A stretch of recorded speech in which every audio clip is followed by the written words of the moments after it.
الصراط المستقيم صراط الذين أنعمت عليهم غير المغضوب عليهم ولا الضالين amin.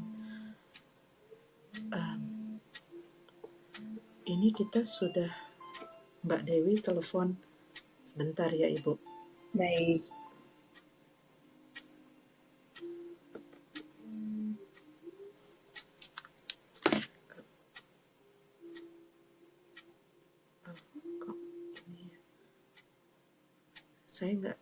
Saya pikir sudah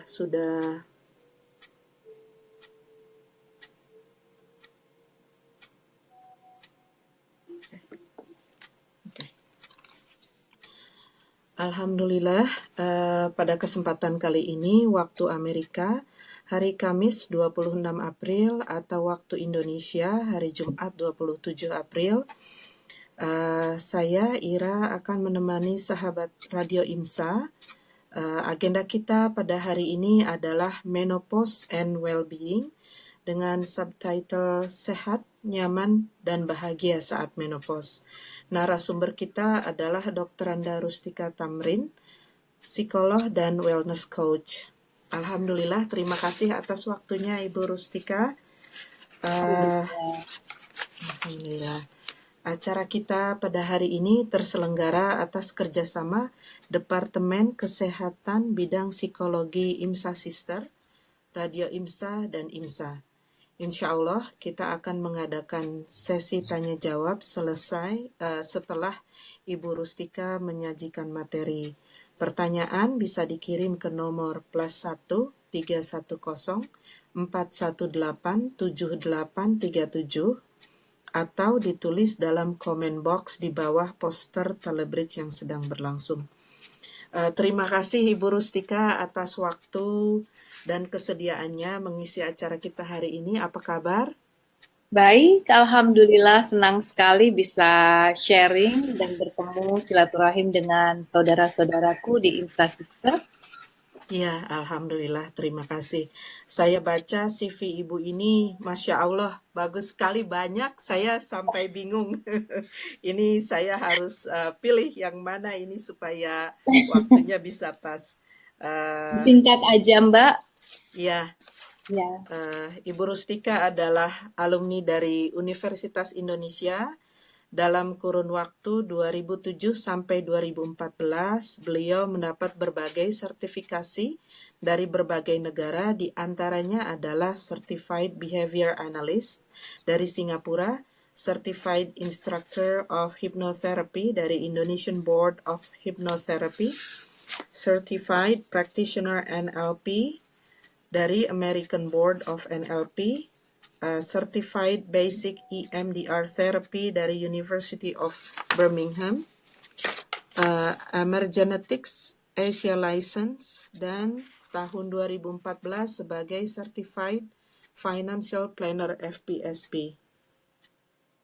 Beliau juga menjadi Crew of Anthony Robbins tahun 2012 dan tahun 2015 menjadi speaker di Washington DC dengan topik Seven Phases of Marriage dan di San Jose dalam topik Becoming the Best of Me.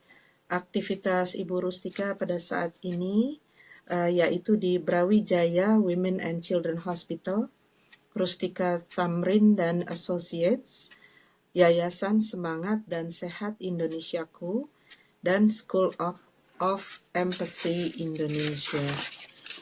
Alhamdulillah Ibu, terima kasih atas kesediaannya membagi pengalaman dan ilmunya.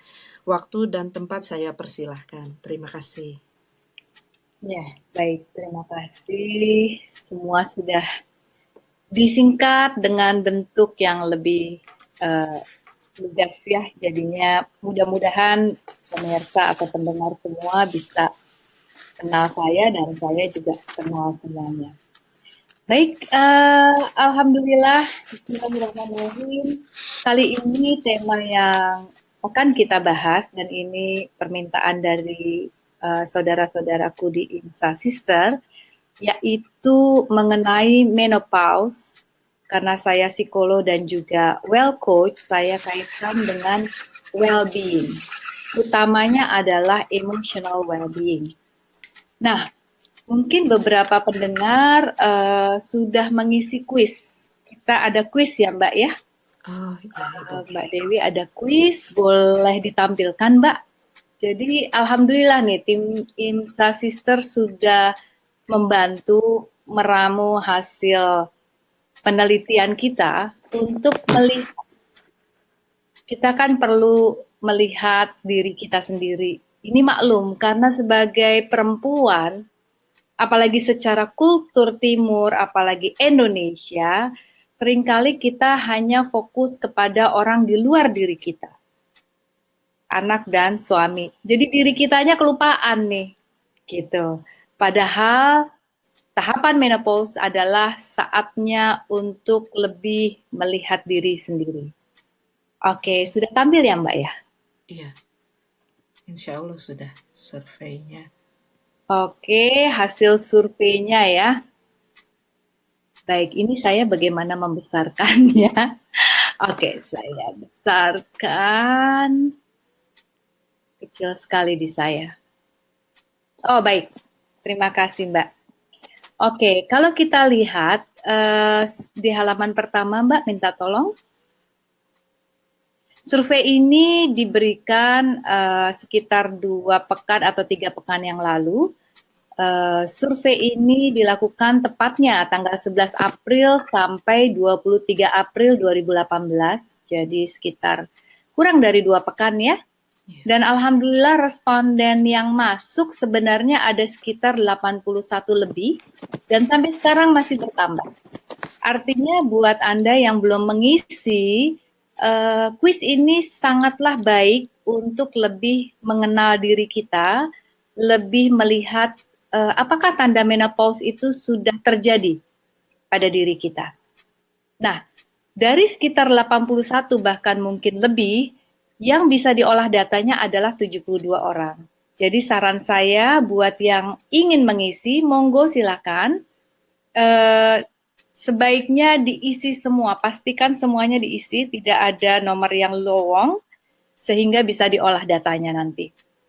Kita bisa kok olah lagi, insya Allah sebulan lagi atau 3 bulan lagi, untuk melihat lebih jelas. Berapa orang yang bisa diolah? Yaitu 72 orang. Dari US ada 49, Masya Allah, terima kasih ya responsnya dari US lumayan banyak. 49 orang, sangat membahagiakan. Insya Allah ini hasilnya sangat bermanfaat buat diri Anda dan buat kita semua. Dan alhamdulillah dari Indonesia ada 23 orang. Nah, kriterianya adalah perempuan dengan gejala premenopause atau sebenarnya perimenopause, di mana saat itu sudah mulai muncul simptom atau tanda-tanda menopause. Berapa rentang usia yang mengisi kuis ini? Masya Allah, luar biasa. Usia responden adalah 29 tahun sampai 68 tahun. Wow, mungkin pendengar bingung ya. Wah, kok 29 tahun ada yang isi? Masya Allah, itu artinya saya sangat berbahagia karena di usia 20-an saat ini sudah mulai merasakan gejala atau tanda-tanda perimenopause. Apa itu perimenopause? Nanti kita bahas ya. Iya. Oke, lanjut Mbak. Halaman berikutnya, apa nih hasilnya? Nah, untuk item yang pertama, jadi ada 21 item atau terdiri dari 21 tanda yang bisa kita deteksi, yang bisa kita lihat pada diri sendiri, dan tanda-tanda ini lebih kepada hal yang sifatnya lebih kepada aspek emosional, aspek psikologi. Jadi ada item nomor 1, nanti kita bahas item apa itu yang nomor 1. Sebenarnya mungkin bisa dibuka sebentar, saya lihat ya. Ini zaman canggih, harus piawai nih buka materi juga ya. Iya. Oke, yang pertama adalah iritabilitas. Jadi sensi gitu ya bahasa gampangnya ya. Mudah frustrasi, marah, dan meledak-ledak. Ternyata ada perbedaan sangat sedikit sebenarnya, tidak signifikan, yaitu responden dari Indonesia 2,61. Responden dari Amerika adalah 2,63. Jadi sangat tipis, Betty ya. Iya. Rupanya ini di atas 2,5, artinya perlu mendapat perhatian khusus dari kita. Jadi sebenarnya buat orang-orang yang di sekitar kita, di sekitar perempuan yang sudah mengalami perimenopause, gampang dirasakan sebenarnya. Oleh suami, anak-anak, ih mama kok gampang banget sensi ya. Terus suami juga, ini kenapa istri saya jadi begini ya, meledak-ledak, mudah marah. Jadi sebenarnya buat para suami, ini merupakan tanda. Jadi bukan sesuatu yang sementara, tetapi sesuatu yang perlu dicermati dan kemudian sebagai orang terdekat, kita bahas nanti sebaiknya apa yang dilakukan untuk mensupport istri tercinta. Item kedua adalah anxiety atau restlessness atau agitation. Jadi cemasnya ini berlebih. Untuk yang di US responden 2,49, di Indonesia 2,43. Nanti saya kebut supaya tidak terlalu banyak waktu di sini. Jadi anxiety itu mudah cemas ya, dan susah istirahat, banyak terganggu, sulit untuk istirahat. Kemudian item ketiga adalah merasa bersalah, merasa tidak berguna. Nah loh, ini ternyata cukup banyak dan terutama ini dirasakan cukup menonjol oleh orang perempuan yang tinggal di Indonesia, 2,65, sementara yang di Amerika 2,45. Untuk mengisi ini, Anda perlu pertama tentu jujur pada diri sendiri, apapun yang Anda rasakan, ditulis aja. Nggak ada yang salah kok. Jadi apapun ditulis apa adanya, dan perlu agak menyepi dan fokus pada diri sendiri. Kadang-kadang, karena perempuan ini terlalu banyak tugasnya, multitasking, segala dikerjain gitu ya. Iya. Jadi nggak menyadari tentang dirinya, dan ini sebenarnya sangat sayang sekali kalau diri kita sendiri yang merasakan tidak memahami apa yang terjadi. Bagaimana orang lain bisa mengerti kita? Bagaimana orang lain bisa paham kita? Dan bagaimana kemudian kita bisa mengolah apa yang kita rasakan menjadi hal yang lebih positif agar lebih merasakan well-being. Kemudian item yang keempat adalah loss of interest in activity. Jadi biasanya hobi apa gitu ya, enjoy, jadi kayaknya males, ngapa-ngapain males. Ada yang ngerasa gitu nggak? Kok kayaknya gitu aja ya, males deh. Jadi udah males explore, apapun yang disukai, bosen gitu.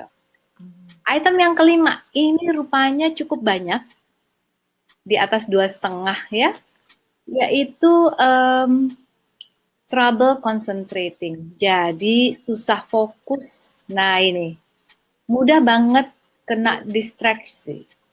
Kemudian juga dalam membuat keputusan mengalami kesulitan. Supaya agak cepat, bagaimana kalau saya lompat ke poin-poin yang nilainya cukup tinggi ya? Iya, silahkan Ibu. Oke. Item yang berikutnya cukup tinggi adalah item 7, yaitu lack of energy. Nah ini, lemes. Kok rasanya capek terus, badan pegel-pegel gitu. Padahal nggak bersihin kamar mandi gitu ya. nggak melakukan aktivitas fisik yang luar biasa, cuma gitu-gitu aja kok pegel semua gitu. Nah, item ke-8 ini ternyata sangat tinggi. Tidurnya kurang. Atau bisa jadi bawaannya pengen tidur terus. Nah, ini lucu. Ya, jadi overdosis, ada yang kurang dosis gitu.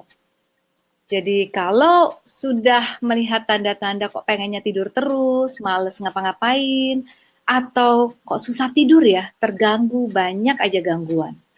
Nah ini satu tanda. Untuk item yang ke-9, ada perubahan pada nafsu makan. Bisa nafsu makannya berubah menjadi sangat rajin makan, Bisa nafsu makannya menjadi berkurang, males makan. Gitu. Monggo yang berikutnya. Mungkin pendengar sudah mulai manggut-manggut. Itu saya banget. Iya, saya juga. Gitu ya. Monggo yang berikutnya item yang ke-10 ya Mbak ya. Boleh ditampilkan. Baik, terima kasih. Next. Ya, baik. Ini yang berikutnya adalah badan tuh rasanya sakit-sakit. Ya sakit padahal nggak dipukulin gitu ya. nggak nggak disakiti, nggak kejeduk, nggak apa-apa, tapi sakit semua gitu rasanya. Kemudian yang juga tinggi adalah item nomor 13. Apa itu item 13? Mudah stres. Baik itu di pekerjaan maupun di dalam hubungan antar pertemanan, hubungan dengan orang terdekat, suami dan anak-anak. Nah ini, ada gangguan di dalam hubungan. Jadi ini kan kalau kita nggak mengerti, kita pikir orang lain yang salah. Padahal ternyata ada sesuatu akibat dari diri kita, hubungan menjadi terganggu. Poin berikutnya adalah, oh ini tinggi sekali ini, 17 ya. Poin 17 adalah, item 17 adalah, oke, untuk yang Jakarta atau Indonesia ya, secara umum 2,91. Di Amerika juga mengalaminya rupanya dan ini sangat tinggi, 3,08. Apakah itu? Item 17. Oh, benar ya. Sexual atau physical abuse.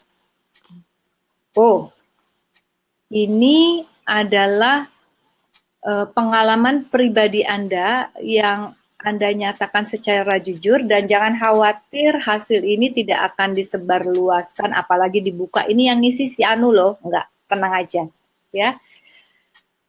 Ini merupakan hasil yang menurut saya perlu menjadi perhatian kita semua. Baik kita sebagai pribadi maupun kita sebagai komunitas muslim, berarti ada cukup signifikan perempuan Indonesia baik di negara sendiri, di kampung halaman maupun di Amerika yang mengalami seksual atau physical abuse. Masya Allah. Saya sendiri sangat-sangat menyayangkan kalau seksual dan physical abuse ini masih terjadi di kalangan kita yang berpendidikan, baik pendidikan S1, S2, S3, dan di zaman now gitu ya, masih terjadi seperti ini. Ini artinya apa? Ini menjadi garis besar ya buat kita, perhatian kita. Artinya ayo kita bergandeng tangan. Sedih sekali ya, Iya. perempuan Indonesia, sedih sekali ya kita masih merasakan seksual dan physical abuse. Untuk ini saya merasa kita perlu dalami lagi nih topiknya. Mungkin di kemudian hari ya kita ada topik khusus karena kalau saya perhatikan kita yang ada di Amerika dan juga yang mengisi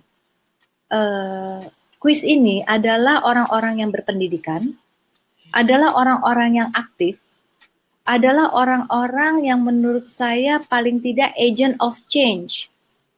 Betul ya Mbak ya? Iya, betul. Dan kalau kita orang-orang yang boleh dibilang posisinya kunci masih merasakan seksual dan physical abuse, wow, we need to help ourselves. Karena sesungguhnya di dalam agama, di dalam adat apapun, di dalam kesehatan mental, seksual dan physical abuse akibatnya sangat negatif untuk self-esteem atau kepercayaan diri perempuan. Oke, cukup prihatin dan mari kita bergandeng tangan, mari kita sekarang perempuan bersama-sama care terhadap perempuan yang lain karena ini saya yakin merupakan gunung es. Hanya sebagian kecil yang terukur, tetapi di bawah ini ada yang lebih banyak lagi mengalami hal abuse ini atau penganiayaan. Item berikutnya adalah item nomor 20, yaitu sebentar, ini kok jadi hilang item 20-nya. Apa ya item 20, kenapa jadi hilang ini? Item 20 nanti kita cek ya, tapi item 20 ini ternyata cukup tinggi, yaitu 2,7 dan 2,8. Ada yang bisa bantu item 20? Ini ada di HP saya. Mungkin nanti kita skip dulu ya, supaya waktunya efektif. Jadi untuk item 20 ini cukup tinggi, 2,70 dan 2,80. Boleh next, Mbak?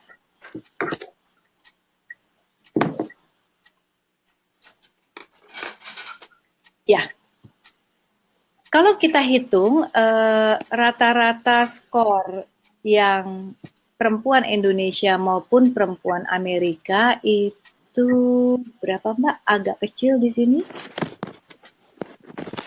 4, kurang bisa membacanya. 40. Intinya kelihatannya yang Indonesia lebih tinggi simptomnya muncul atau lebih dalam ya skornya ketimbang yang di Amerika, tetapi kelihatannya kurang signifikan. Cuma untuk melihat signifikan apa enggaknya tentu kita perlu penelitian yang lebih serius ya, cukup banyak respondennya dan menggunakan perhitungan yang lebih dalam lagi ya, pakai statistik. Boleh berikutnya, Mbak? Sudah selesai ya berikutnya ya. Oke. Ya.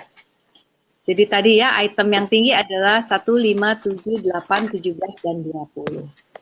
Oke. Sampai di sini adakah pertanyaan atau nanti kita simpan aja, Mbak, pertanyaannya?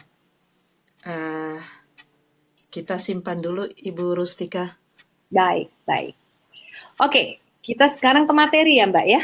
Iya. Baik. Pertanyaannya, menopause dan well-being.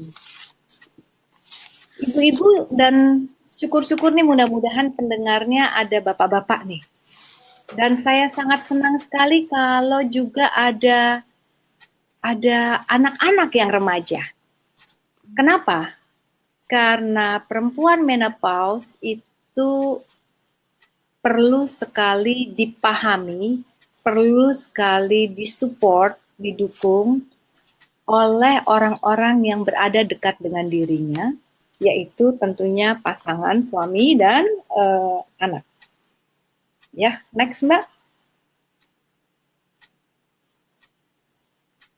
Baik. Kalau boleh halaman berikutnya, Mbak. Ya.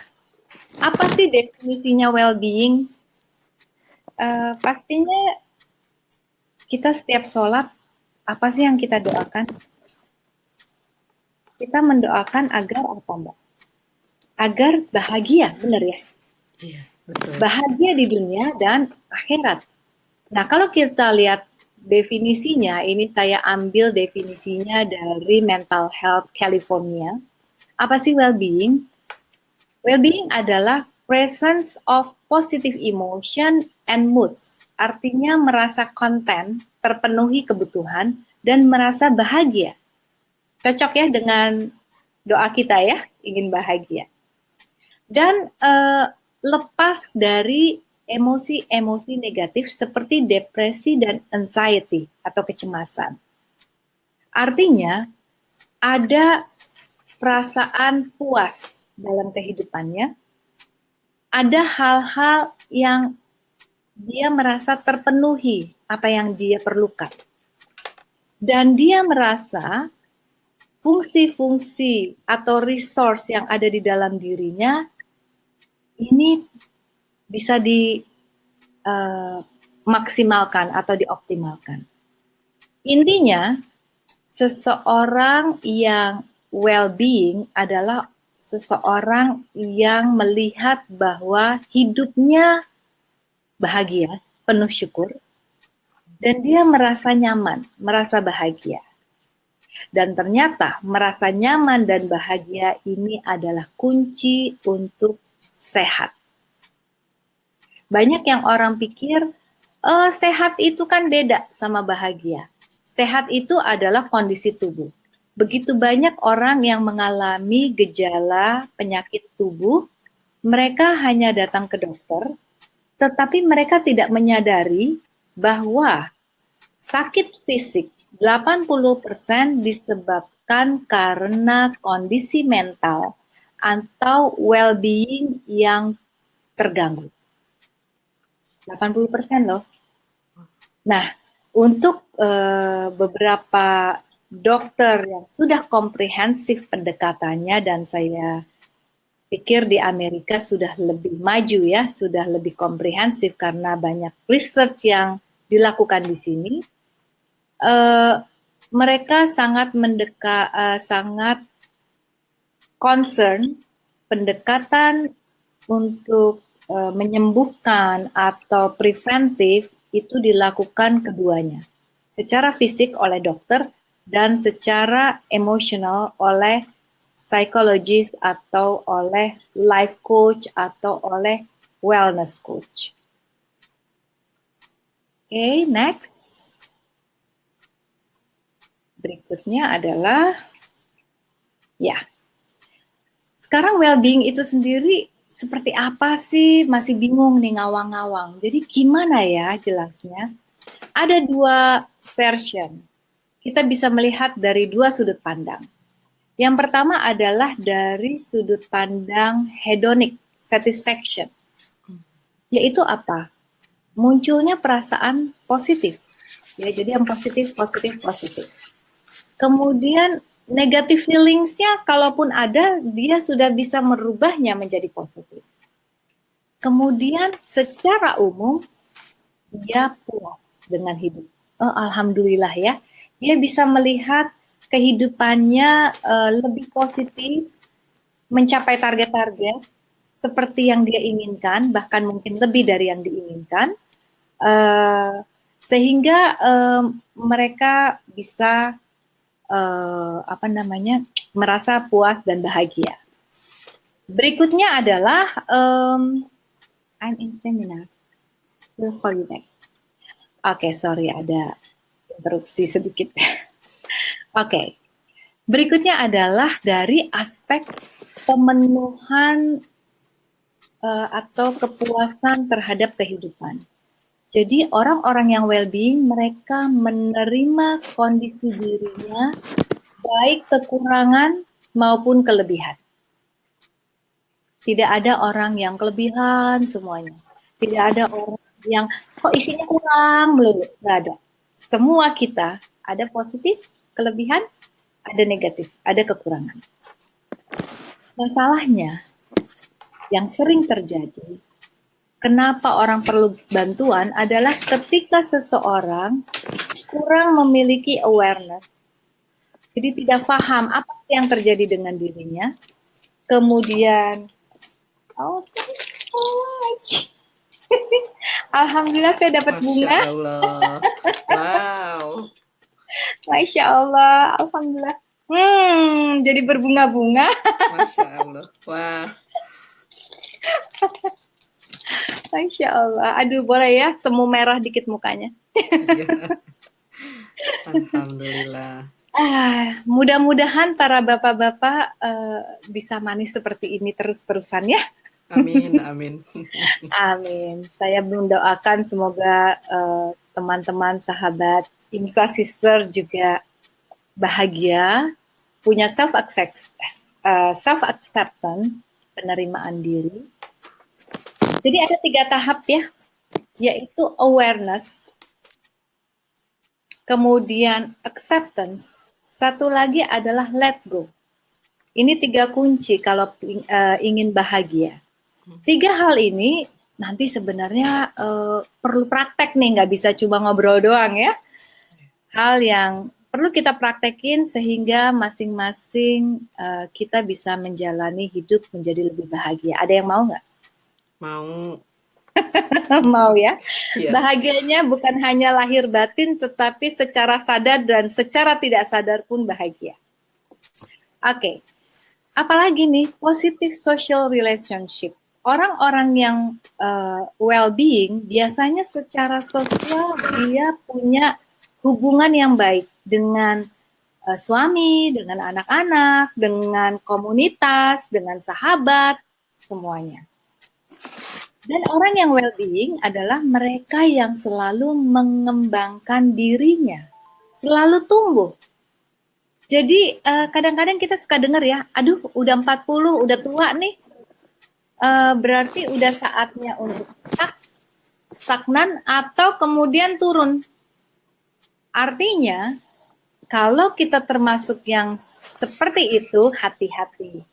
Berarti personal growth-nya perlu dikasih garis bawah. Ya, ada sesuatu yang perlu kita lakukan supaya terus melakukan personal growth. Purpose in life, tujuan hidup jelas orang yang well-being. Kemudian sangat menguasai kondisi lingkungan, apa yang terjadi, dan dia punya sense of autonomy. Banyak kasus yang terjadi, pernah nggak punya teman ya, dia mengeluh nih, aduh aku punya masalah nih dengan suami misalnya, atau dengan sahabat. Tapi hari ini dia ceritanya gitu, besok sama, minggu depan begitu lagi, bulan depan begitu lagi, sampai setahun, 2 tahun, 3 tahun begitu lagi ceritanya. Ada nggak yang seperti itu? Iya. Ada ya? Iya, ada. Dan artinya apa? Yang bersangkutan perlu introspeksi pada diri sendiri. Kalau dia selalu bercerita, kadang-kadang seakan-akan dia berada dalam posisi korban. Posisi korban berarti gimana? Bisa nggak dia merubah kondisi? Nggak bisa. Kalau kita atau seseorang merasakan sesuatu yang negatif dan memposisikan diri sebagai korban, maka dia tidak bisa merubah kondisi, dia tidak bisa merubah nasibnya. Kemudian berikutnya orang yang well-being adalah yang punya ekspresi, personal expression. Jadi dari bahasa tubuh itu terlihat ekspresinya. Jadi tidak datar aja. Oke, next kita lanjut ya. Intinya adalah emotional atau affective well-being itu ada happiness, ini lebih kepada pengulangan ya, Merit. Kita lanjut aja. Ini menarik, ada yang namanya will of wellness.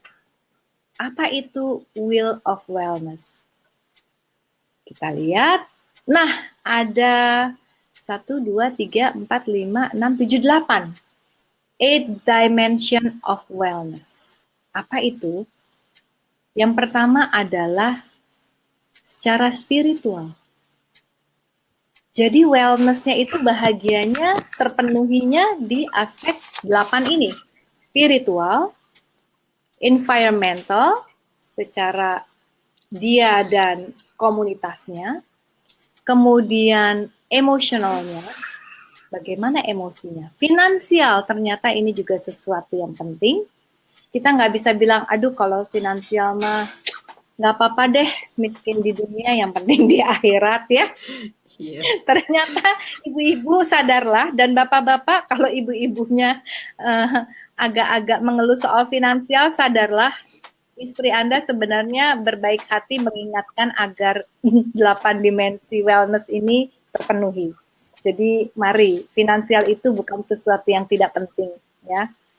Itu sesuatu yang penting, dan bahkan Rasulullah kan juga senang kalau umatnya powerful juga secara finansial.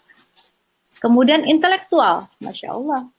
Saya sangat bangga dan bahagia teman-teman sahabat saya di Amerika ini banyak sekali yang secara intelektual berada di atas rata-rata, bahkan sangat tinggi ya.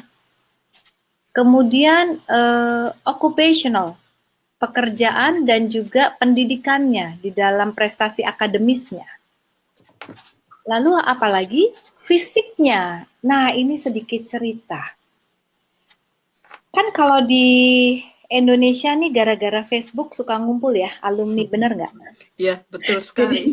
alumni SD, SMP, SMA, kuliah, bahkan ada yang alumni TK, lucu sekali ya, alumni TK. Saya ingat sekali ketika kita biasanya alumni ngumpul, reunian gitu, rata-rata bilang faktor U gitu loh. Kenapa sih faktor U? Iya, kita makanya jadi lebih cepat lupa, kepala mulai botak, mulai tanda-tanda fisik. Perut gendut, membuncit, kepala botak gitu ya rambutnya, kemudian badan gemuk ya, yang langsing itu bisa dihitung jari. Hal-hal yang sifatnya fisik. Usia 40, kemudian jawabannya begini, ya wajar lah namanya juga udah 40, udah tinggal nunggu panggilan. Waduh, ini saya mikir nih, 40 udah nunggu panggilan ya. Begitu sangat disayangkan. Di tahun 2006 saya ke Amerika nih ceritanya. Setelah reuni dengar kok begini ya, saya rasanya nggak bisa terima 40 kemudian nunggu panggilan aja gitu ya. Saya kok masih berapi-api, banyak mimpi dan banyak keinginan, banyak target, banyak banyak hal lah yang ingin digali gitu ya. Di tahun 2006 saya ke Amerika, saya ketemu nenek-nenek yang sudah tremor. Ketika saya tanyakan, karena saya terkagum dengan nenek ini nenek sendirian loh. Kemudian nenek ini tampil cantik, ya, bersih, rapi, kelihatan banget. Tuanya aja 90 cantik, gimana mudahnya ya. Iya. Kemudian saya tanya, saya bilang, nenek sama siapa? Anda sama siapa? Oh, saya sendiri, biasanya sama anak saya. So, are you driving here? Yes, but this is nggak biasanya. This is special day. Anak saya sakit. Oh, oke.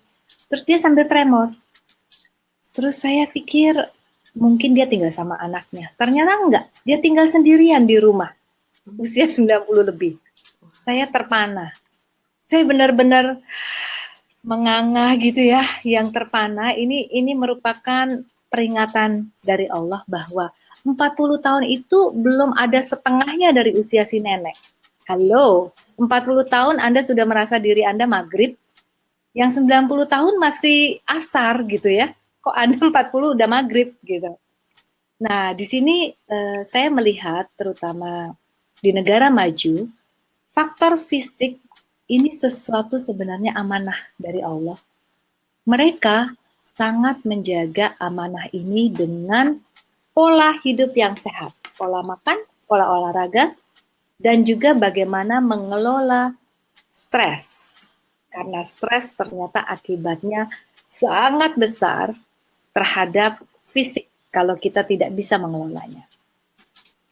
Oke, next. Kita masih punya berapa menit lagi, Mbak, untuk presentasi? Masih ada mungkin sekitar 10 atau 15 menit lagi. Oke, saya ngebut ya. Emotional well-being lagi, ini terkait dengan apa sih tujuan hidup. Jadi kalau Anda yang masih bingung, suka belok ke kiri, belok ke kanan, ini perlu dicatat. Emotional well-being saya belum maksimal nih, belum optimal. Happiness and joy, ini tanda-tanda emotional well-being yang bagus. Kemudian lower levels of stress and anxiety. Kalau nggak punya stres sama sekali, saya juga bertanya, ini bahaya nih kalau sampai nggak punya stres sama sekali. Iya. Artinya, selama kita hidup, Allah selalu memberikan ujian. Allah selalu memberikan stres pada ambang batas tertentu. Ada kecemasan selalu selama kita hidup. Cuma levelnya bisa kita manage. Yang menjadi berbahaya ketika stres level dan rasa cemas tidak bisa kita kelola. Sehingga mengganggu kehidupan atau aktivitas sehari-hari. Kemudian values-nya jelas, ya, sistem nilainya jelas. Positive relationship, optimis. Nah, kalau Anda isinya mengeluh terus, kemudian khawatir, ya, negativistik, ini tanda yang sangat kuat. Kemudian juga self-esteem. Apa itu self-esteem? Bagaimana kita menghargai diri kita sendiri. Kita percaya pada diri sendiri. Ya, punya kompetensi dan punya power untuk merubah nasib. Kemudian sangat paham, realistik terhadap kondisi diri dan juga lingkungan. Oke. Nah, itu semua adalah well-being. Lantas, Bu Tika, apa sih kaitannya well-being? Tadi banyak banget tuh. Sekarang sudah cukup mengerti ya well-being itu apa. Kaitannya dengan menopause. Mari kita lihat fase kehidupan dari seorang perempuan ini apa? Wih, khusus ya perempuan ini ternyata. Fasenya adalah childhood atau masa kanak-kanak. Usia berapa? 0 sampai 11 tahun. Berarti berapa tahun? 11 tahun. Kalau dikaitkan dengan fungsi reproduktif, statusnya bagaimana? Pre-reproduktif, belum reproduksi, ya, belum bisa melakukan belum bisa hamil, gitu ya bahasa gampangnya, belum bisa dibuahi. Apa sih tandanya? Tentu sebagai perempuan tandanya adalah haid, menstruasi. Dan saat ini ternyata 11 tahun ini maju menjadi terkadang ada yang 9 tahun sudah haid. Benar ya Mbak ya? Iya. Ada yang 10 tahun sudah haid. Jadi tanda kehidupan childhood ini bisa sangat pendek, tidak 11 tahun lagi. Bisa 9 tahun saja. Saya belum pernah dengar yang 8 tahun, tapi 9 tahun saya pernah dengar. Kemudian puberti. Pubertas itu hanya 2 tahun. Biasanya usia 11 sampai 13. Kalau dia mulai 9 berarti 9 sampai 11. Kira-kira begitu, ya. Ada yang lebih pendek. Artinya apa? Sudah masuk pada tahap reproduksi. Jadi hati-hati kalau punya anak gadis perempuan usianya 11 sampai 13 atau ibu-ibu ini perlu punya kemampuan observasi yang lebih mendalam, yang lebih jeli. Karena banyak orang tua yang tidak tahu kapan sesungguhnya hari pertama anak-anak haid. Dan kapan hari pertama anak lelaki mimpi basah. Ibu yang peka melakukan observasi dan punya hubungan kedekatan dan komunikasi yang baik, insya Allah sangat tahu hari pertama anak lelakinya mimpi basah, hari pertama anak perempuannya haid. Ya, berbahagialah buat Anda yang tahu itu. Buat Anda yang terlewat, it's okay. Kita masih punya hari ini dan punya hari esok. Ayo kita perbaiki. Kemudian adolescence. Itu usia remaja, usia 13 sampai 18 tahun. Berarti 5 tahun. Ini pun masa reproduktif. Dari 18 sampai sekitar 50 tahun, ini dengan asumsi post-menopause terjadi usia 51. Jadi menurut penelitian rata-rata orang di Amerika sudah mengalami post-menopause. Apa artinya post-menopause? Gejala post-menopause adalah saat 12 bulan berturut-turut tidak mengalami haid. Syaratnya 12 bulan berturut-turut. Kalau di bulan ke-11, dapat, berarti belum post-menopause. Nah, sebelum post-menopause, ada tanda awal yang sudah keluar tanda tanyanya sama dengan menopause. Yaitu namanya perimenopause. Jadi bukan pre, tapi perimenopause. Ya. Biasanya itu sudah terjadi 10 tahun sebelum terjadinya postmenopause. Jadi kalau misalnya menopause di Amerika sekitar 51 tahun, usia 41 tahun sudah mulai mengalami yang namanya perimenopause. Tetapi kenapa di sini ditulis 30? Bahkan ada yang 27, bahkan saya juga sempat lihat YouTube saat remajanya dia sudah mengalami perimenopause. Masya Allah ya. Ini tentu akibat dari berbagai macam intake makanan dan lain-lain, nutrisi ya. Juga tingkatan stres. Perimenopause itu ada riset yang mengatakan kalau tadi patokannya adalah 51 menopause, sekarang maju 10 tahun. Ada kecenderungan makin banyak perempuan mendapatkan postmenopause usia 41 tahun. Jadi sudah berhenti nih haidnya 12 bulan berturut-turut. Artinya 31 tahun usianya sudah mulai muncul simptom menopause yang 21 ada di kuis tadi. Oke, kita lanjut berikutnya. Orang biasanya pikir, menopause itu adalah hot flash. Saya nggak hot flash, berarti saya nggak masalah nih menopause-nya. Tanda-tanda perimenopause itu ada di 21 yang tadi. Kalau kita tidak peka, kita tidak sadari itu, maka kita pikir, oh badan pegal-pegal, masuk angin, gitu kan ya? Oh susah tidur, insomnia, berarti perlu obat tidur. Jadi kita salah paham mengenai kondisi yang terjadi pada diri kita. Sehingga kita potong kompas, ambil penyelesaian atau solusi yang ternyata keliru. Ya. Next, kita lanjut.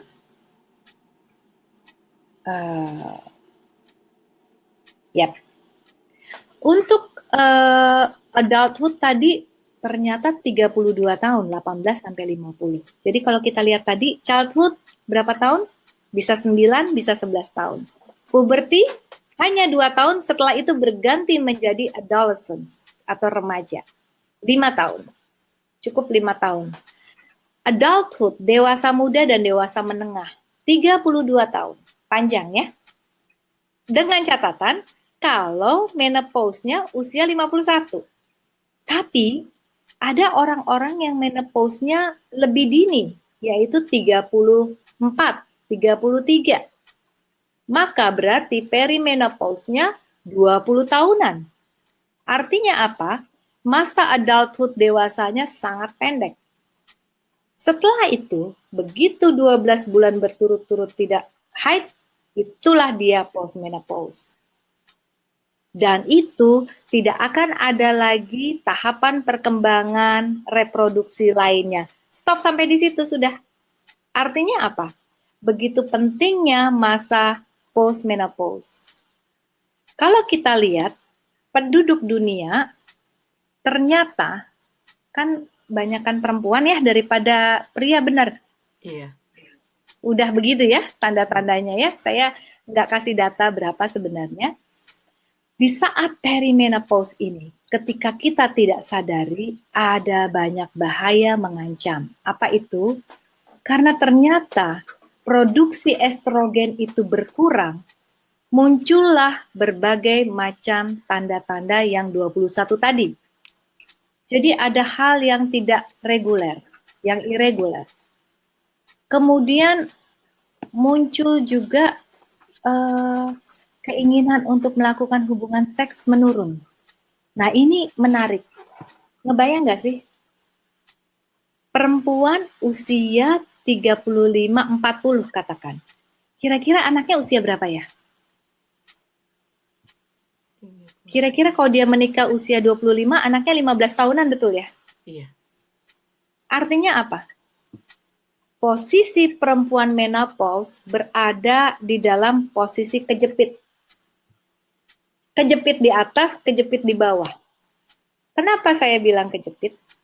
Ini sebenarnya sesuatu yang sangat-sangat penting di dalam seluruh kehidupan perempuan. Dan perempuan harus sadar ini semenjak remaja. Supaya apa? Supaya sejak remaja dia mempersiapkan kondisi menopause. Nah, baru juga remaja udah nyiapin menopause ya.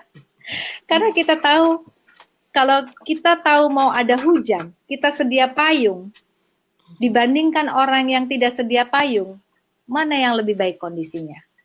Tentu yang sedia payung. Kenapa saya melihatnya ini perlu diketahui para remaja pengetahuan menopause ini? Karena di dalam kehidupan manusia, kehidupan perempuan, ada tugas-tugas perkembangan individu yang harus dilakukan dan dipenuhi pada usia tertentu. Apa akibatnya kalau remaja tidak menemukan identitas diri? Masya Allah, ini bahaya.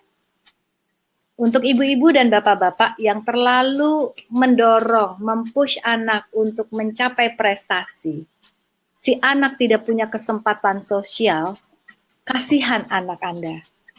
Karena sesungguhnya anak-anak punya tugas perkembangan mencari identitas dirinya. Kalau pencarian identitas diri tidak ditemukan, akan menjadi masalah ketika usia midlife. Kita sebut usia midlife crisis. Pernah dengar ya? Iya. Jadi ada tugas-tugas perkembangan yang kita perlu pandu anak kita. Apakah dia sudah menemukan itu? Untuk anak laki-laki misalkan yang mempunyai ibu terlalu overprotective, overservice, apa-apa ibunya, anak mami, hati-hati. Ketika usia midlife, biasanya anak laki-laki itu akan mengalami namanya midlife crisis. Dan ini sangat buruk. Balik lagi ke perempuan yang kejepit. Dia punya anak remaja, coba bayangkan. Anak remaja gimana? Seru nggak? Seru banget ya.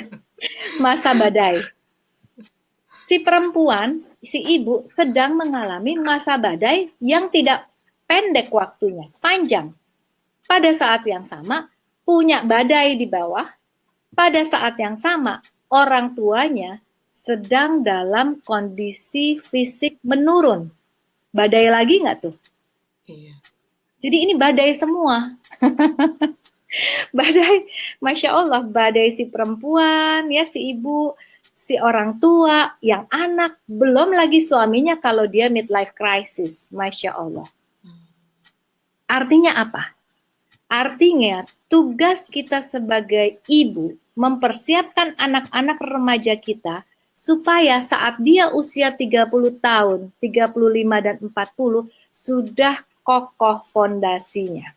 Sudah punya identitas diri, sudah kuat, sudah mengalami well-being, sehingga dia kokoh untuk menjadi posisi yang kejepit itu tadi. Simpelnya begitu penjelasannya. Nah, dalam kondisi perimenopause ini, ternyata karena estrogen menurun produksinya, osteoporosis mengintai. Apalagi kolesterol level meningkat. Kemudian juga muncul, pokoknya kalau udah semua itu nggak seimbang, apa yang menjadi berbahaya? Yaitu heart attack. Jadi ini bahayanya nggak main-main ternyata. Bisa heart attack. Kalau kita tidak mengerti, maka kita bisa menjadi korban akibat kita kurang mempersiapkan diri. Oke. Sekarang kita lihat dari segi populasi. Wow. Tahun sekarang ini ada sekitar 400 juta perempuan yang post-menopause. 2020 akan ada 967 juta perempuan post-menopause. 2030 ada 1,2 billion. Billion itu berarti triliun ya? Nggak salah ya? Iya. 1,2 triliun post-menopause perempuan. Masya Allah, banyak benar. Dan ini ternyata masih terbatas pada perhitungan menopause yang natural, belum yang surgical, jadi yang belum yang operasi. Ngerti ya, kenapa operasi juga menyebabkan menopause? Ketika produksi telur, dua ovarium ini diambil, tidak berproduksi, maka menopause terjadi. Kalau menopause natural, ada masa perimenopause sekitar 10 tahun, ada masa adaptasi, maka kasihan sekali perempuan yang mengalami operasi. Tiba-tiba mendadak, jebret, estrogen turun. Nah, untuk ini perlu penanganan serius dan perlu bantuan psikologis atau wellness coach untuk mendampingi dia. Ya, sebenarnya bukan hanya perempuan tersebut, suami dan anak-anaknya sangat memerlukan. Karena akibat perubahan drastis itu akan mengacaukan kondisi emosinya sangat labil, dan kalau suami dan anak-anak tidak mengerti, kenapa sih emak gue jadi begini? Kok nggak kayak ibu saya yang biasa ya? Kayak ibu tiri, bercandanya gitu ya. Padahal bukan ibu tiri, itu ibu kandung ya. Oke. Next. Informasi zaman now ini zaman informasi. Kita bisa klik gampang lah, tinggal baca aja gitu ya. Menopause bukan sesuatu yang baru, ini udah ada dari zaman dulu kala. Tetapi begitu banyaknya pembahasan tentang menopause, informasinya ternyata banyak yang bias, Mbak. Kenapa? Karena mereka ada udang di balik bakwan. Ada promosi. Promosi mengenai hormon, mari suntik hormon, mari minum obat untuk menyeimbangkan hormon. Jadi ada agenda tersendiri, keperluan bisnis. Ya. Kemudian bagaimana menghentikan hormon tertentu, bagaimana agar pengobatan herbal, ya, bagaimana konsultasi diet dan lifestyle. Nah, ini ada harganya, dolar. Sehingga banyak yang bias. Untuk itu, kita sebagai pemilik tubuh ini,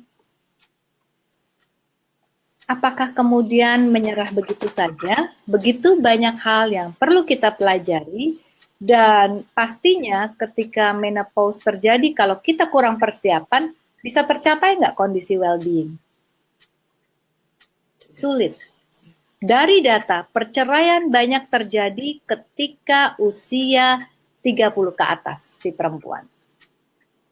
Banyak terjadi ketika lelaki usia 40 ke atas, di mana lelaki tersebut mengalami midlife crisis. Jadi, dua orang dalam krisis dalam masa badai bertemu. Nah loh, nggak pakai payung. Banjir deh, basah kuyup. Itu yang terjadi. Menjadi lebih buruknya kalau di Indonesia nih, keluarga intervensi, keluarga ikut campur. Bisa keluarga, kalau nasib baik, keluarganya menenangkan, mencoba memperbaiki, menyatukan. Tapi kalau nasibnya beda lagi, ada banyak kasus perceraian terjadi sangat buruk kondisinya akibat kipas-kipas, kompor-kompor dari keluarga. Ya, ini sesuatu yang perlu. Jadi sebenarnya persiapan pranikah perlu diimbangi dengan persiapan menjadi mertua yang baik. Ada nggak, Mbak? Sudah ada? Belum ya? Mari kita bikin kalau gitu ya. Buat para ibu-ibu, sekarang saya dengar nih, anak saya udah remaja, udah lulus. Wah, gimana caranya nih supaya kita dapat mantu yang soleh, yang soleha. Tapi lupa nih, persiapan menjadi mertua yang baik udah belum? Seperti apa nih mertua yang baik dan soleh? Ini penting. Karena kalau kita masih menggunakan pola lama secara kultur yang ada, maka begitu banyak friksi yang akan terjadi. So, waktunya sudah hampir habis ya Mbak ya, jadi singkat saja. Intinya, yang paling tahu mengenai diri Anda siapa? Anda sendiri. Itu penting. Setiap manusia dijamin dari zaman Nabi Adam sampai nanti hari kiamat, tidak ada dua manusia yang sama persis. Semua orang sangat unik, bahkan yang kembar siam sekalipun. Jadi sebenarnya tidak ada solusi yang seragam. Ketika saya sudah perimenopause, maka saya harus gimana? Ketika yang bertanya A sampai Z, saya jawabannya sama. Nggak ada yang seperti itu. Tidak mungkin ada jawaban yang sama persis. Jadi perlu individual coach, perlu individual counseling, karena masing-masing berada dalam situasi kondisi yang berbeda. So you have to be unique and different and shine in your own way. Pengen berkilau dong, karena sebaik-baiknya manusia adalah yang paling bermanfaat bagi masyarakatnya. Nah, untuk itu banyak PR-nya nih supaya berkilau. Kalau kita tidak menyadari bagaimana kita bisa mengubah kondisi yang badan encok, pegel-pegel, kurang tidur, pikiran kacau, nggak bisa konsentrasi, susah tidur, kemudian apalagi? Keinginan seksual menurun, suami lagi top-topnya, waduh, akan muncul hal-hal yang sangat mengacaukan kondisi kalau ini tidak disadari. Komunikasi buruk, suami istri sama-sama bekerja sibuk mencari uang, kejar setoran, anak sedang dalam masa badai, pola mengasuh anak berbeda, wah udah itu komplit 1001 masalah, wassalam deh, semua ada di situ. Kalau tidak disiapkan, tidak ada kemampuan komunikasi yang terasah, maka tinggal tunggu bom atom di usia seperti itu. So, being different simply means you have something unique to offer the world. Saya kira sekarang kita bisa tanya jawab, Pak. Iya. Wah, Masya Allah. Saya sampai banyak sekali ilmunya. Terima kasih Ibu Rustika. Dipadatkan ya, ini ilmu in general untuk sekarang nggak bisa mendalam. Alhamdulillah, terima kasih. Sekarang kita masuk ke pertanyaan. Sudah ada 1, 2, 3, 5 pertanyaan. Baik. Pertanyaan pertama adalah angka 1. Oke, pertanyaannya Adalah, bagaimana mengatasi vagina yang kering dan menurunnya gairah seksual? Oke. Sebentar, saya ambil. Oke, kita kumpulkan aja Mbak atau langsung dijawab? Sepertinya lebih enak langsung dijawab ya, atau terserah Ibu Rustika. Oke, langsung dijawab boleh. Ya. Pertama, kalau vagina kering sehingga keinginan seks menurun, sangat wajar. Kering menjadi sakit ya, dan itu kadang-kadang menimbulkan trauma. Yang pertama, karena saya bukan dokter, maka saran saya yang pertama ke dokter agar bisa dilakukan treatment atau mungkin menggunakan krim atau apapun lubrikasi sehingga tidak kering dan tidak menjadi trauma. Yang kedua, biasanya ini kita sadari kalau sudah terjadi, benar nggak? Iya. Artinya sudah ada beberapa kali kejadian yang membuat perempuan ini mau tidak mau ada pengalaman buruk yang sudah terjadi dan bisa jadi ini menimbulkan trauma. Artinya, trauma ini kan sesuatu yang sifatnya emosional, ya, dan itu biasanya terjadi di dalam pikiran bawah sadar. Kalau kita bicara counseling atau curhat sama teman, oh harus gini, harus gitu, terus kita manggut. Hanya sebatas kesadaran, hanya sebatas pikiran, hanya sebatas kognisi. Tapi bagaimana yang terjadi di dalam proses emosi kita yang itu banyak terjadinya di bawah sadar, di subconscious mind, maka perlu dilakukan terapi atau perlu dilakukan coach ya untuk itu. One on one itu akan lebih baik karena kasusnya individual. Ya. Seperti itu, Mbak. Cukup menjawab? Iya, terima kasih. Pertanyaan kedua, Bagaimana tips menanggulangi untuk wanita early 30 yang sudah menunjukkan gejala menopause? Oke, ketika mulai menunjukkan gejala menopause, berarti secara garis besar muncul emosional yang cenderung negatif.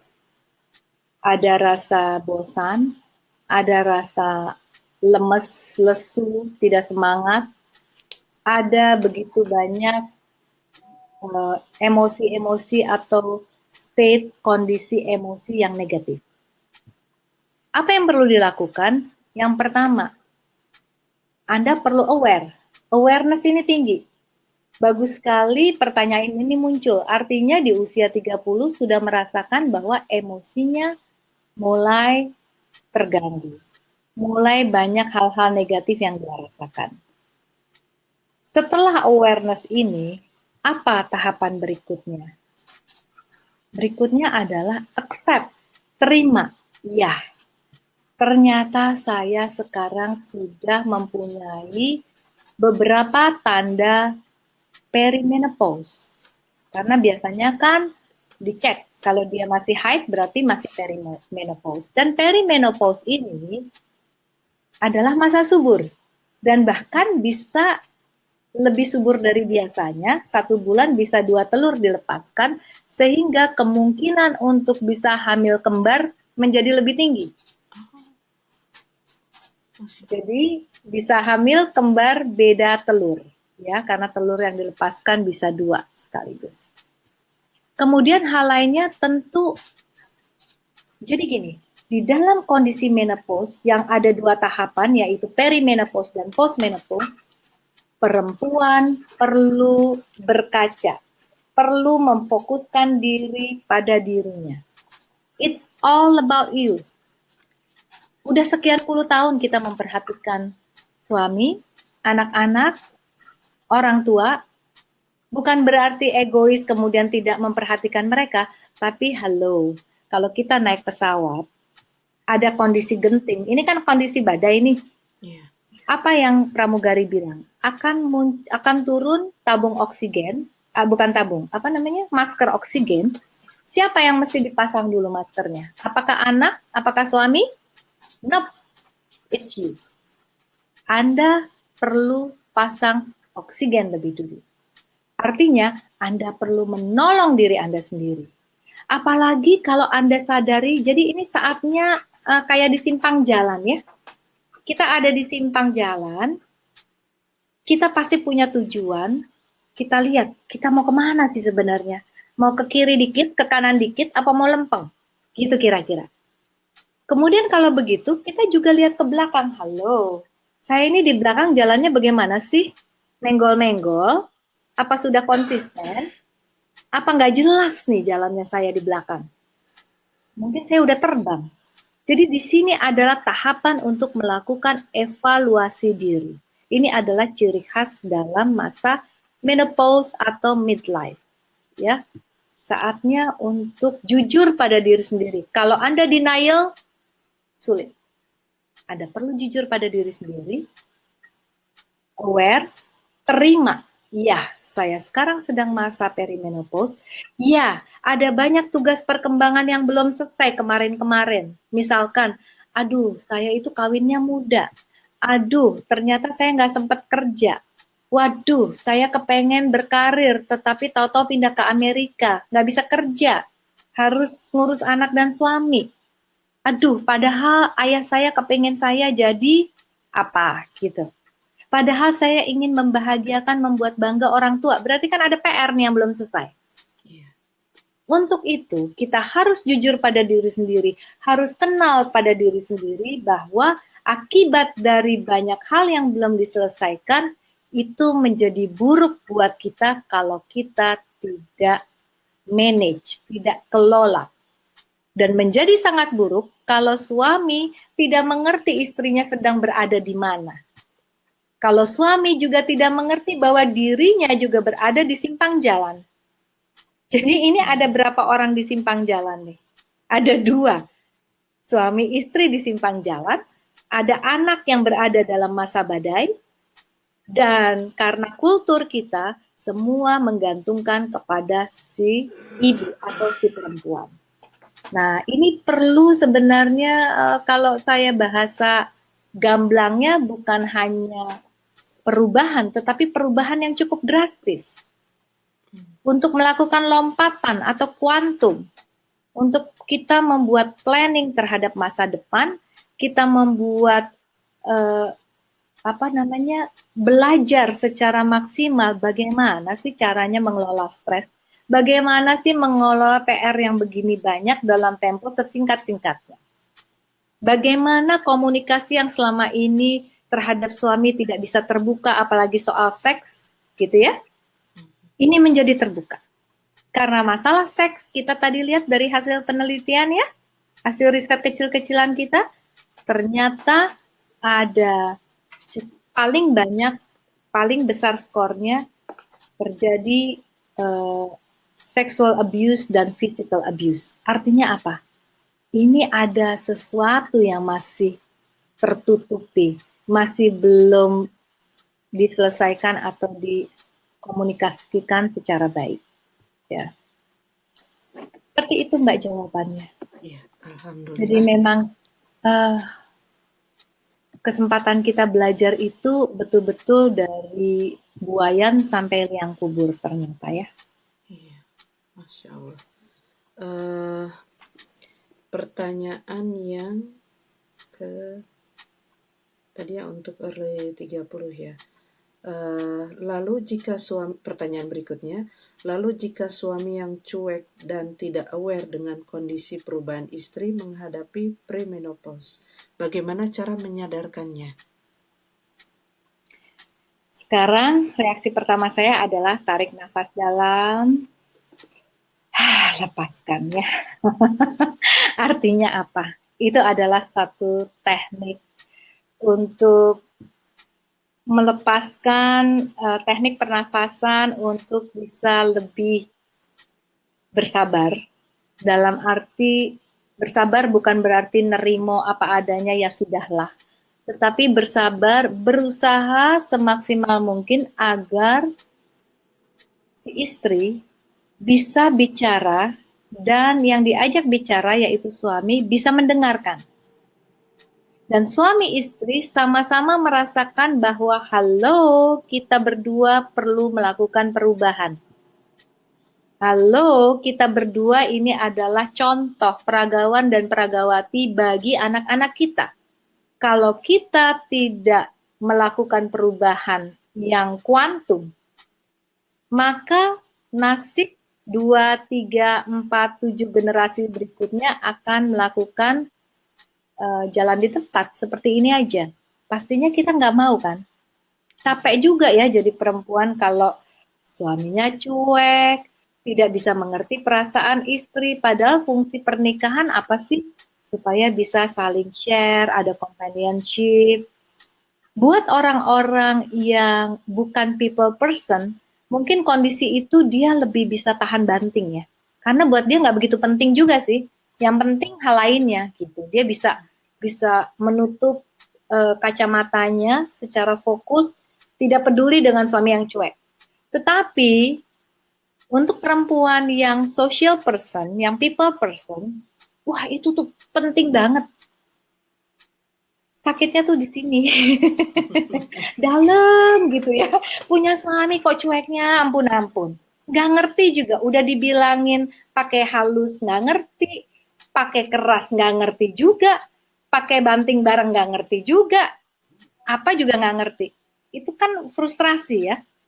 Jadi andai kata si perempuan ini dalam kondisi perimenopause punya suami yang pengertian aja, itu frustrasi muncul kan? Iya, Apalagi betul. punya suami yang super cuek bebek, waduh itu pol, frustrasinya pol banget ya. Nah untuk itu wahai para suami, eh, mari para ibu-ibu juga punya kewajiban untuk menyadarkan suaminya bahwa tugas-tugas untuk membenahi apa yang ada sekarang itu bukan melulu kondisi atau kekurangan istri atau kekeliruan istri atau tanggung jawab istri. Tetapi namanya pernikahan, it takes two to tango, harus bersama-sama. Yang menjadi masalah dalam kondisi ini, midlife sama-sama badai, tidak ada komunikasi yang baik, suami cuek, lantas biasanya anak-anak kan ngikutin bapaknya juga. Yang anak laki-laki akan mudah mengikuti contoh dari bapaknya. Muncullah remaja-remaja, anak-anak yang juga super cuek. Coba bayangin kayak apa frustasinya. Sangat berat. Lantas muncullah kenakalan remaja. Bapaknya tetap cuek. Ya itu kan ibu. Ibu kan yang harus bertanggung jawab. Waduh, gawat. Ya, si ibu udahlah capek jumpalitan, jadi inem iya, jadi apapun iya, ya. Delivery order iya, jemput anak semua iya, ternyata disalahin pula. It's not fair. Intinya bukan hanya not fair, tetapi yuk, sekarang yang kita ingin tuju apa, tujuannya apa, silahkan bersama-sama rapat umum pemegang saham. Siapa rapat umum pemegang sahamnya? Ya itu yang punya saham. Ya suami, ya istri. Bicarakan secara terbuka. Andai kata bicara berdua, tidak bisa. Suka deadlock gitu ya. Apalagi kebawa emosi. Apalagi ditambah cara perempuan itu lagi perimenopause pula. Itu dosanya suami dari A sampai Z dibikin listnya ya. Disebut berulang-ulang. Nggak selesai, jadi nggak ketemu. Suami baru aja mau buka diri, di catatan dosa keluar semua. Ya, nggak jalan. Sehingga memang di situ gunanya psikolog, di situ gunanya coach. Ya, dalam hal ini saya lebih suka pendekatan coach, ya, wellness coach. Kenapa? Psikolog itu biasanya tunggu masalah sampai babak belur dulu, baru ke psikolog. Tapi kalau coach, biasanya kita ada di sini, setiap manusia ingin melangkah lebih maju, ada kemajuan yang ingin dicapai, maka disitulah ada perbedaan posisi. Ada yang ingin dituju, ada gap, maka diperlukan coach. Ya, jadi wellness coach sangat dibutuhkan. Begitu, Mbak. Oke. Pertanyaannya sangat banyak ini dan waktu kita tinggal Ternyata sedikit. kurang. Iya. Pertanyaan keempat, kalau ada teman yang mengeluhkan masalah yang sama bertahun-tahun, kemudian kita minta dia mengintrospeksi diri, bukankah itu malah membuat teman kita semakin down karena dia sudah kena masalah malah disalah-salahkan? Ya, ada dua pendekatan ya. Ada orang yang emang ngemong gitu ya. Jadi punya masalah nih temen, kerjaannya ngemong, didengerin. Oh iya kasihan, oh iya ya, aduh kamu malang bener ya nasibnya ya gitu ya. Kemudian kita dengerin. Ini kira-kira membuat yang bersangkutan menjadi berubah nggak? Enggak. Dia Tetap. menjadi sangat nyaman dikelonin sama kita. Ya, artinya sebagai sahabat yang baik, tentu kita ingin sahabat kita berubah. Artinya semua orang pasti punya masalah. Nggak mungkin nggak punya masalah. Diri kita pun punya masalah. Kalau kita tidak pernah punya masalah, halo, Anda hidup apa enggak? Karena orang hidup pasti dikasih ujian. Iya. Kalau Anda bilang, saya nggak pernah punya masalah, semua baik-baik saja, halo. Jangan-jangan ada yang nggak beres nih, gitu ya.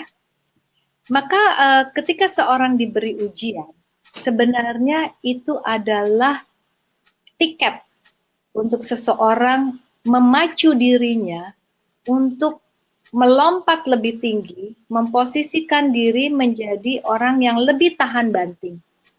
Semakin banyak dibanting, biasanya semakin kuat, semakin tough. Nah, kita bisa mengatakan ketika kita dapat ujian berat seberat apapun, kita bisa bilang, Alhamdulillah Allah berarti memberikan amanah kepada saya untuk mengalami ujian berat, yang artinya Allah sayang sama saya supaya saya semakin dekat, meminta kekuatan pada Allah. Pendekatan yang kedua adalah bilang gini sama temennya, oke, kemarin punya masalahnya kira-kira sama nggak sama yang sekarang? Sama. Kira-kira apa yang perlu dilakukan ya supaya besok itu tidak muncul masalah yang sama persis? Perlu ada sesuatu perubahan nggak? Ya kan? Iya. Kalau kita melewati rute yang sama, maka akan begitu lagi, begitu lagi. Gitu.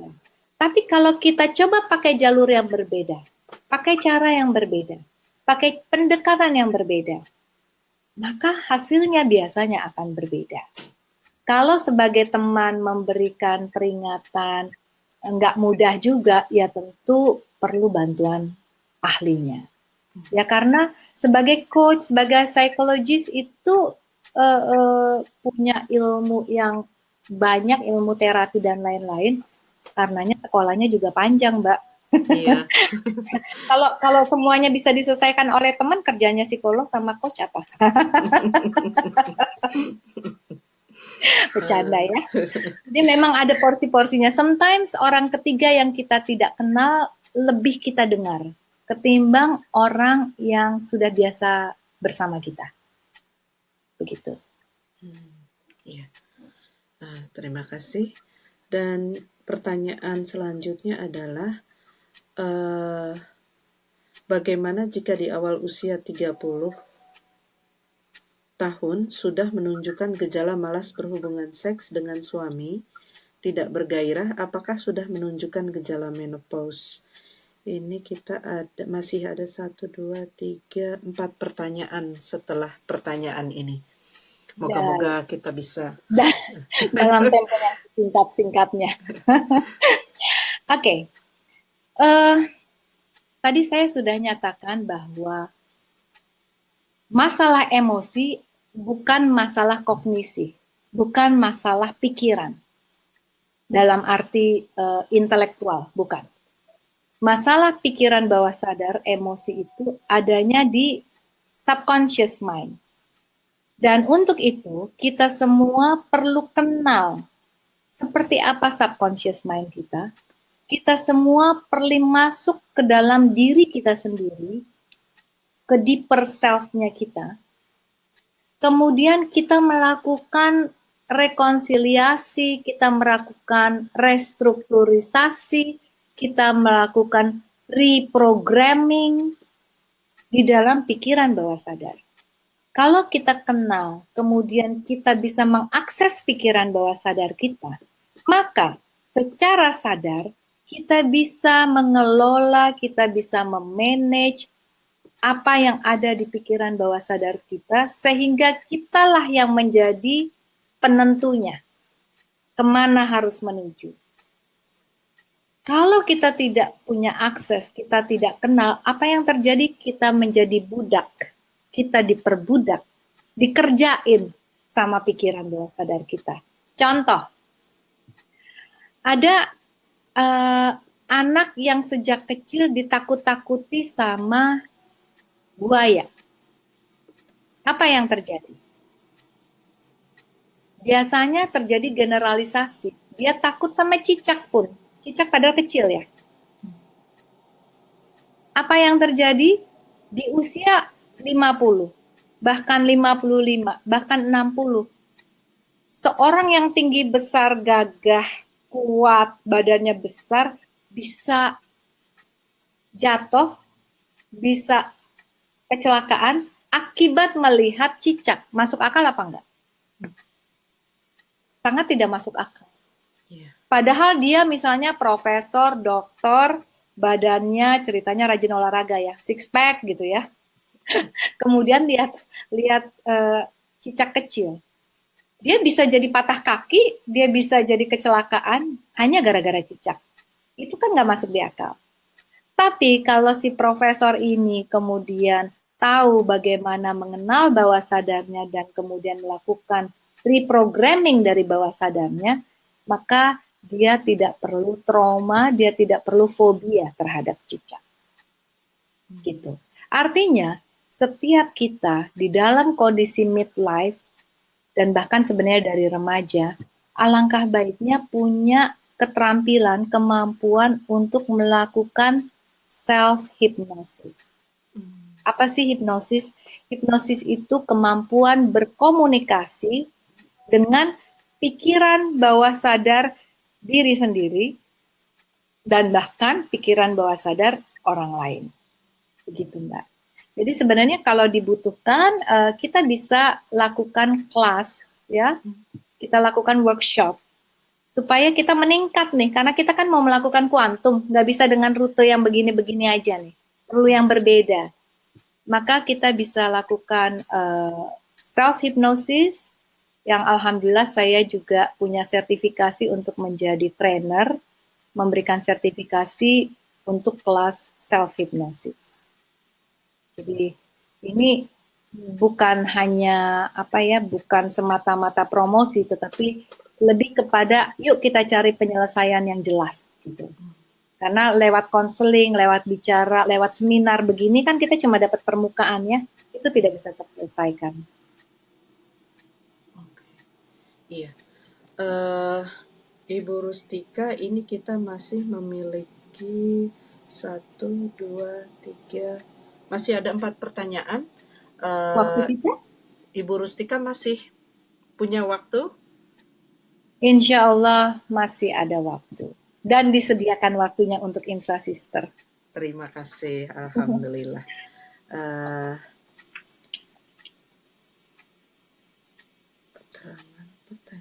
Oh, oke. Bagaimana membedakan keluhan-keluhan kesehatan yang terjadi disebabkan karena perimenopause atau bukan? Oke. Perimenopause juga ditandai oleh haid yang waktunya tidak menentu. Jadi dia kadang ada tanggalnya jadi tidak menentu ya, agak acak-acakan. Kemudian dari segi jumlah juga, kadang sedikit, kadang banyak. Itu tanda yang bisa kita amati. Kemudian kan itu ada 21 tanda ya. Ada yang bertanya, kok saya nggak muncul semuanya, memang tidak perlu semuanya. Kadang-kadang hanya ada 2, ada 3, itu sudah merupakan bekal kita untuk mempersiapkan diri, oh ini saya bisa jadi ini sudah masuk perimenopause.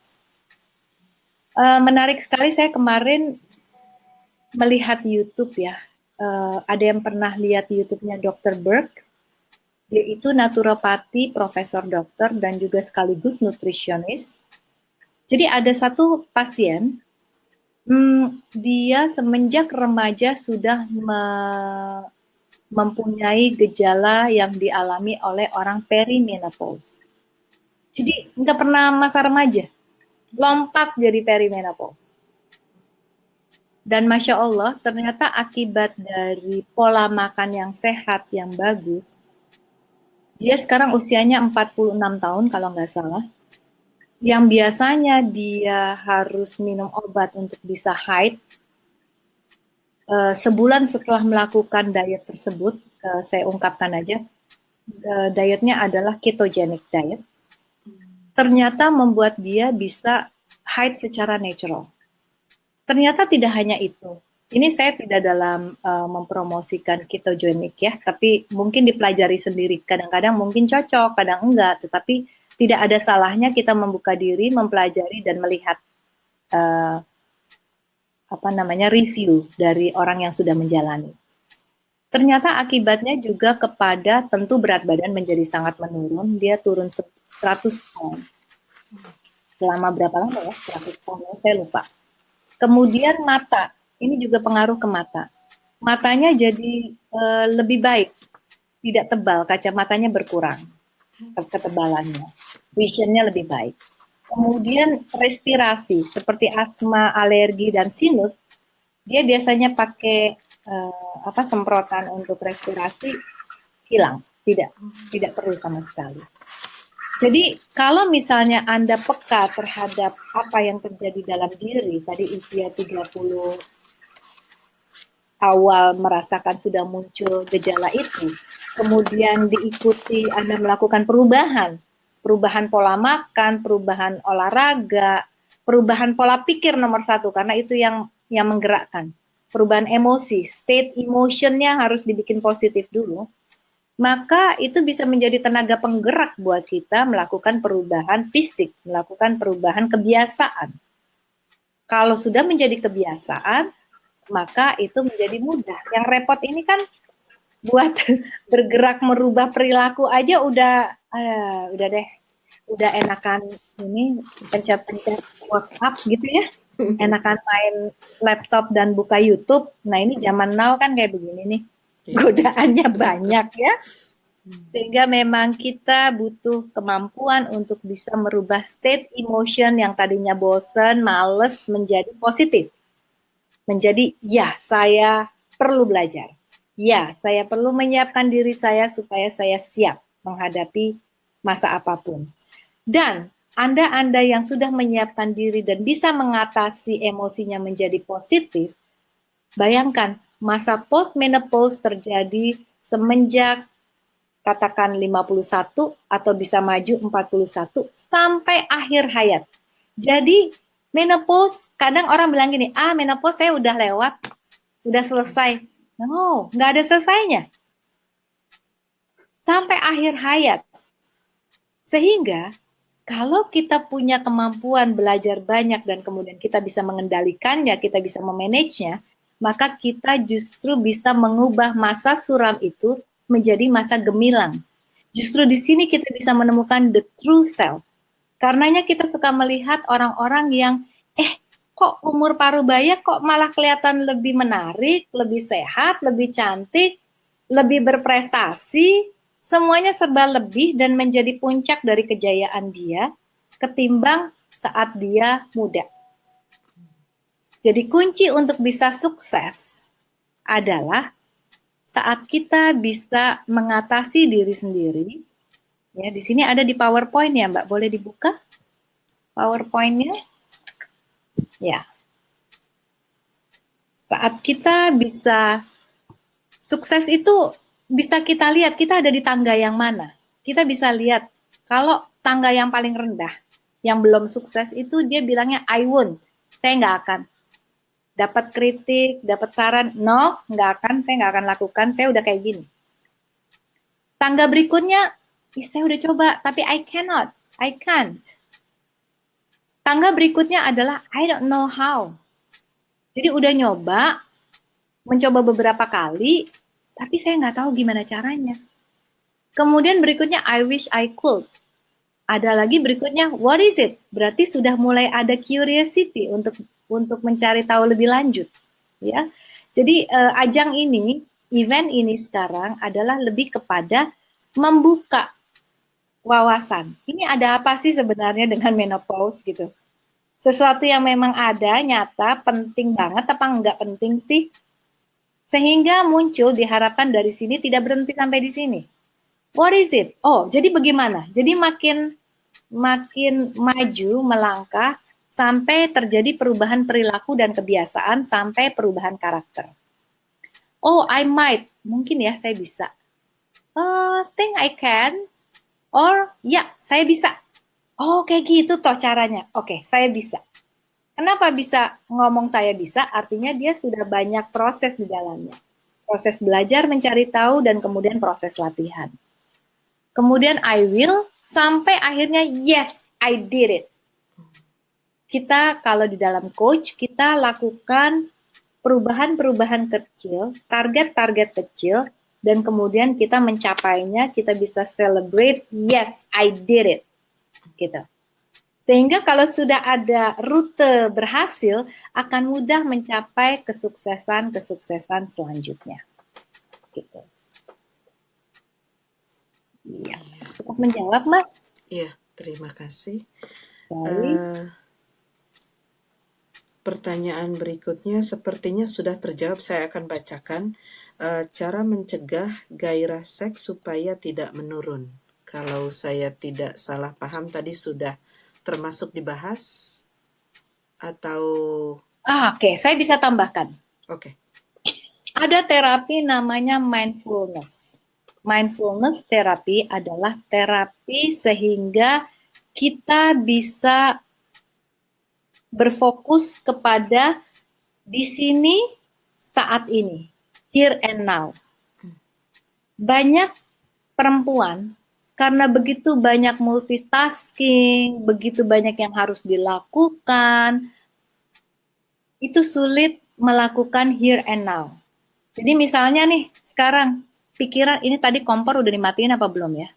Tadi saya mau bikin donat, apa yang belum saya ini ya? Tadi udah dikocok belum ya telurnya? Kayaknya udah kocok, tapi jadi pikirannya nggak di sini. Pikirannya melanglang buana ke donat. Pikirannya mikirin kompor udah dimatiin apa belum. Ya, ada yang pikirannya ke masa lalu, ada yang pikirannya ke depan. Biasanya orang-orang cerdas itu pikirannya terlalu jauh ke depan. Waduh, Indonesia sekarang dolar 14.000. Kacau nih. Wah, investasi saya gimana nih? Ini baru sekarang aja udah 14.000. Jangan-jangan, nah ini larinya ke depan. 2019 bulan Januari ini bisa 17.000, bisa 20.000. Waduh, kalau kayak begitu saya mesti, waduh, udah kesana-sana tuh orang pinter ya. Jadi pikirannya sulit untuk difokuskan kepada here and now. Nah, untuk itu kita perlu latihan. Kayak apa itu mindfulness therapy? Ini adalah salah satu yang kalau kita bisa lakukan mindfulness, baik pernafasan, itu gunanya bisa mengurangi stres yang ada. Jadi stresnya tetap ada, tetapi yang tadinya dirasakan 10, dia bisa kurangi menjadi 5 atau bisa 4. Berguna kan? Iya. Karena kalau kita stres, limbic system kita tertutup. Kita nggak bisa menyerap apapun, kita tidak bisa fokus. Ya.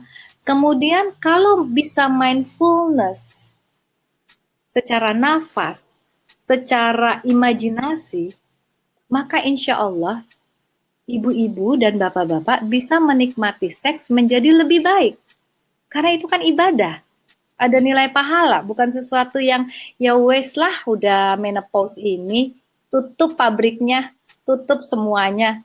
Nah ya nggak heran kalau kemudian bapak-bapak membutuhkan yang kedua, ketiga, dan keempat. Ya kan? Iya. Jadi kita perlu introspeksi diri, kita tanya diri kita sendiri, pernikahan ini tujuannya apa?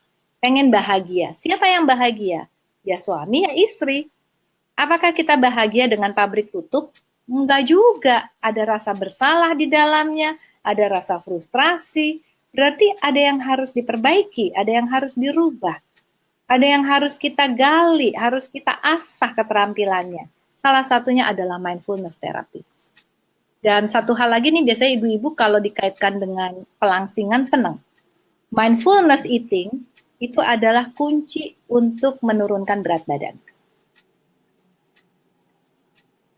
Begitu banyak kita makan, apalagi bersama teman-teman nih.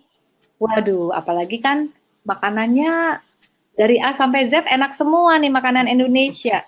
Iya. Rame-rame pula. Terus apa yang terjadi? Apakah ketika makan kita menikmati makanan yang masuk satu persatu, suap demi suap? No. Fokus kita pada teman. Kita ngobrol sampai ininya masuk udah 10 suap. Tapi fokus kita tidak pada suapan makanan, fokus kita pada, oh teman lagi cerita seru.